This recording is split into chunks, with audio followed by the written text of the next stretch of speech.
دجال مشرق سے اپنے آپ کو ظاہر کرے گا۔ اس کا تعلق یہودی خاندان سے ہوگا۔ اسے عام طور پر ایک آنکھ کا اندھا بتایا جاتا ہے۔ اس کی پیشانی پر لفظ کافر لکھا جائے گا۔ وہ یروشلم کو فتح کر کے پوری دنیا کا سفر کرے گا، مکہ اور مدینہ کے علاوہ ہر شہر۔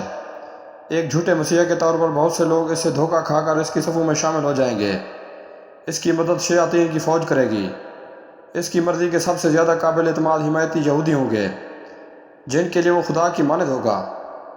اس کی واپسی پر بہت سے کمزور ایمان والے لوگ اس کی زد میں آ جائیں گے۔ یہ قیامت کی نشانیاں ہوں گی۔ سورۃ کاف کی پہلی 10 اور آخری 10 آیات دجال کے فتنے سے ہمیں بچا سکتی ہیں۔ سورۃ کاف کی پہلی 10 آیات حفظ کرنے کی کوشش کریں۔ اسے روزانہ پڑھنے کی کوشش کریں۔ یہ کوئی مذاق نہیں ہے۔ اس حوالے سے آگاہی بڑھانے کی کوشش کریں۔ یہ ہماری امت کا سب سے بڑا مشکل فتنہ ہوا ہے، اور میں بہت سے لوگوں کو اس سے ناواقف دیکھتا ہوں۔